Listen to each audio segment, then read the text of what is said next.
Hi, this is Steve, sometimes known as your friendly neighborhood man of Magenta wig, and I am vlogging on the floor. Why am I on the floor? Just because I'm tired and it seems like the thing to do. Yeah, I was gonna film a Madonna video tonight, but nah, I'm not in a Madonna mood at the moment. Kind of having an odd patch in my life, kind of having existential strife.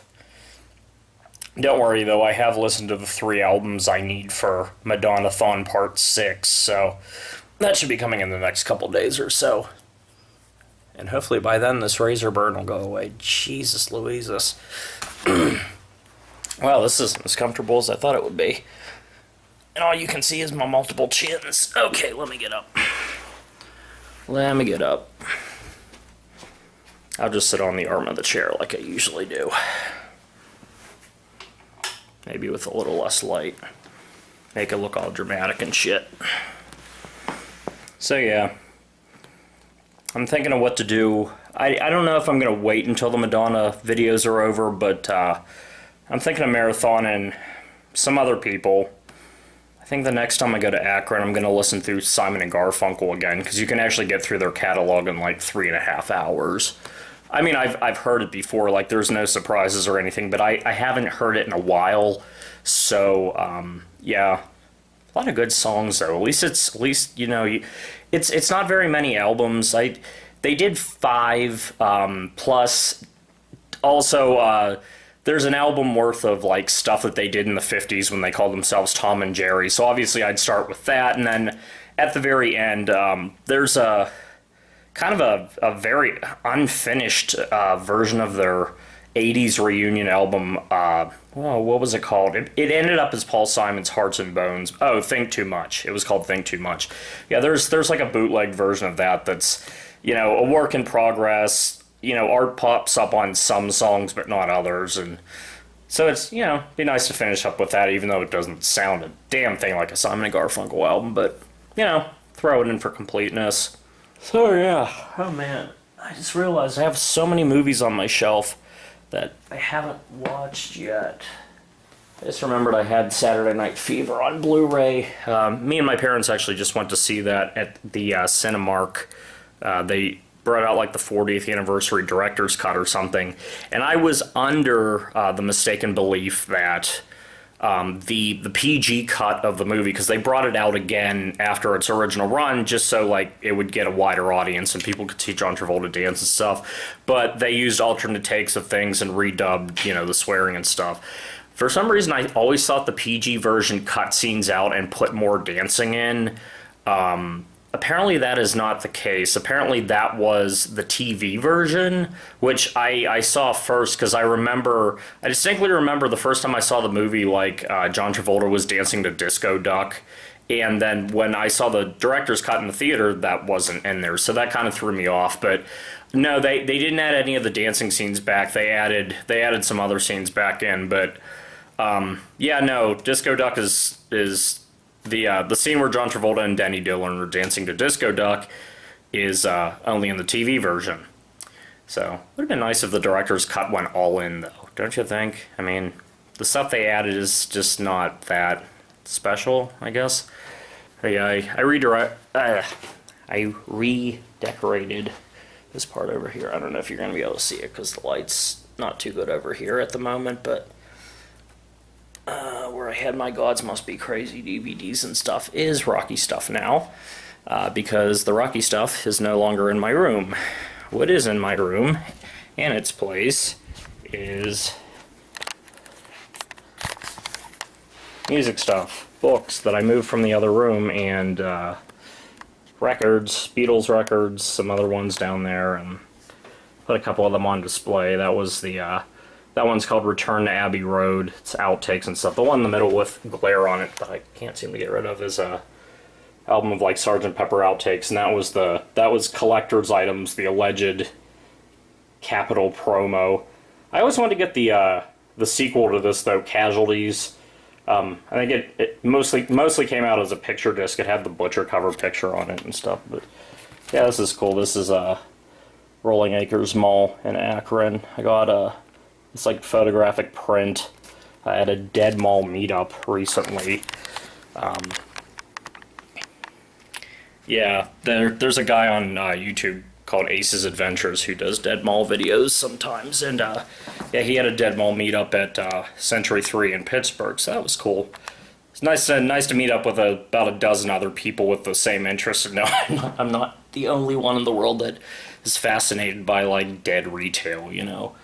Because I know it is very niche. I've been thinking of some other artists to marathon in the future. I don't know if I'll do videos about them or something, but I really want to go back and redo the Doors, because I did mention... Is this zoomed in or something? Whoa! Oh yeah, it is. Huh. You were seeing my face way too close this whole time. Anyway, I shot a Doors series once and just didn't like how it turned out, and I think there was like a big, huge gap between, like... I think I tried to cram it into like 3 videos or something, even though there's a lot of albums. And that light is not flattering, is it? Move back a little bit. Yeah, the lighting from the Madonna videos was like right in my face. So yeah, so what I did was I went through the Doors. I started at like their early like 1965 demo, and I talked about that. Then I went through their albums, including the live ones, you know, like Absolutely Live and Alive She Cried were in there. Then after that, after like Full Circle and Other Voices, I covered Ray Manzarek's first couple solo albums from the 70s, as well as John and Robbie had a band. They still wanted to be a band after the Doors kind of disintegrated when Ray ran off to do his own thing, and they called themselves the Butts Band because they kind of felt like the butt end of the Doors. So I did those albums in addition to Ray's first couple solo albums, because people always say, you know, if you want to hear what the Doors would have sounded like if they continued, you know, combine those together. Boy, is it not pretty when you do either. Like, the first Butts Band album is great. The second one is like a completely different style. It's like... It sounds like a cheap, like, Barry White knockoff. Like, it's you can't believe that shit came from 2 members of the Doors. But yeah, maybe I'll go back and do that. I wouldn't mind revisiting the Doors since this is the 50th anniversary year. But yeah. Oh, I got more Rocky stuff on this shelf. Oh, that does remind me. Even though, yes, I know it'll end badly because his last couple albums haven't been stellar, but I would like to marathon Meatloaf at some point. Because, surprisingly for a Rocky fan, I'm not that familiar with his music. Like, I mean, like, okay, this tape has I Do Anything for Love, but I won't do that. I know some songs, obviously, you know, Paradise by the Dashboard Light. You can't really do Rocky and avoid that song because people do it as pre-shows and stuff, but I know some songs from Bat 2 just because I remember that coming out when I was in, like, 1st grade, and, you know, songs like Objects in the Rearview Mirror and stuff were all over the radio at the time. But yeah, yep. So what else is going on in the world that's, well, not much that's pleasant, but, yeah, really bummed to hear that Carrie Fisher was a drug thing that ended her life, which is really, it's really sad because I have a book, I think it's Live from New York, the book where they interview people about SNL. And there's a chapter in there like about John Belushi's death, and she's one of the people they interview. And she was talking about, you know, how afraid she was at the time of, you know, overdosing the same way. And unfortunately, as luck would have it, I think did she overdose on the same things as John Belushi? I think maybe she did. Yeah, I think she may have actually done that, so that's kind of a sad irony, but she will be missed. I mean, I hate when celebrities, like, beloved celebrities die, because there's always, like, douchebags on the internet that post horrible shit about them. Like, I'm not gonna say what I saw or where, you know, but it's like, in some cases, like, sometimes you know it's a troll that's just desperate for attention, and some, like, in this case, I just feel like it was a genuinely, like, sad, pathetic person who will never know love in their lifetime and just will not know joy does not know human compassion, is just lost in their own little version of the world where they can say shit like that and they think it's, making them a good person to put someone down, but fuck them.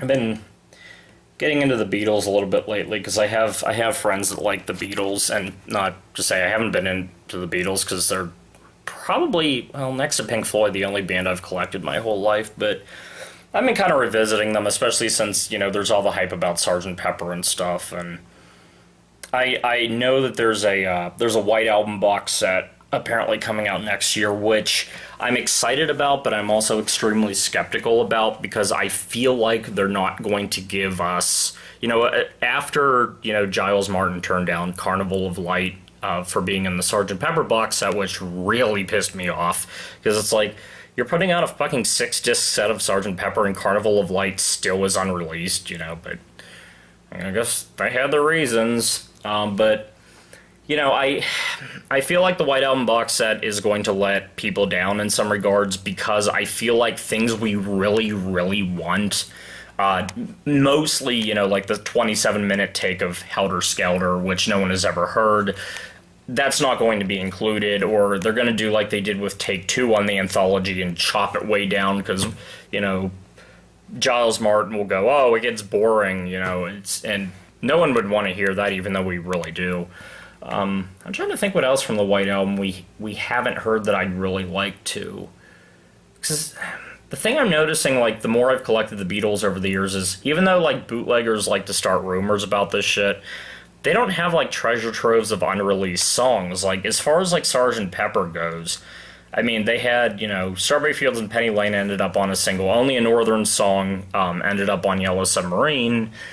As far as we know, unless they have songs that have never been discussed, I mean, as far as we know, the only things from those sessions that we haven't heard are, like, Carnival of Light and Anything, which was apparently just Ringo playing bongos for 20 minutes, and obviously that's not on the box set either. But yeah, the one thing I would like to hear from the White Album, though, sessions, because we've never heard it technically, I'll explain in a second, is a song called Etc., which was a Paul song, and we've heard the melody of it, at least, because Paul gave it to a I think it was like a brass band called, like, the Black Dyke Mills Band or something, and they did it under the name Thingumybob, which, look it up online. It's a catchy little song, but yeah, and George Martin's orchestra did a version too, so maybe that's closer to what the Beatles one would have been. But yeah, Thingumybob is, from what I understand, it's Etc. without the lyrics, but I'd still like to hear Paul's version, Yeah, the problem with the White Album is that, because a lot of stuff has been bootlegged, there's just so much excess, like, I mean, if I went my whole life without hearing John's song Fuck a Ducky, like, I would probably not complain, but yeah. So if they brought out a box set of, like, Ruddles rarities to tie in with this, but I don't think there is many, other than, like, that rehearsal tape where they do, like, a run-through of the soundtrack album, but everyone who likes the Ruddles has heard that by now. It's hard to do something with a fake band. It is nice to hear, though, speaking of fake bands, that Harry Shearer is doing a Derek Smalls album, from what I understand. It's going to be like a who's who of, like, famous rock stars. I really, really want that to come out, because, I mean, we haven't gotten new Spinal Tap music since, what, I think 2009 was when Back from the Dead came out. Because I've been led to believe they're on some, like, odd copyright thing where they have to do something with the characters, like, every 8 years to keep control. But I mean, Spinal Tap's tied up in, like, lawsuits and shit now, so I'm hoping that doesn't kill the Derek Smalls album, because I'd love to hear that. But just keep my fingers crossed for that. Alright, I'm getting tired, so my apartment is so hot too. I have air conditioning, but it's not really doing much. This has kind of been a brutal summer in Pittsburgh with the heat. And I'm not wearing pants, which, I mean, if you've ever seen videos or pictures of me doing Rocky, that's not really an unusual thing, but no, I am not wearing pants. I was never into, like, sleeping in underwear. For some reason I was just never it just never clicked with me. Like, I don't know why. I never really had a specific reason. I guess I just didn't like how it felt. But this summer's kind of dictating that. Like, I've been kind of forced. Like, the only pair of pajama pants I have are long, so it's like, yeah, my legs are gonna just die under these things. I just have to lose the pants. So, you know, that in the best parts of life, lose the pants is the way to go. All right, so I am Steve, also known as your friend, whatever. Whatever I call myself. I can't remember. I'm too tired. That character I rarely do anymore. So, yeah. Thank you for spending this quiet evening here with me, talking about random shit. And I will be back soon with Madonna-thon Part 6. So until then, you have a good evening, or day, or whenever the hell I post this. Anyway, bye. Love you.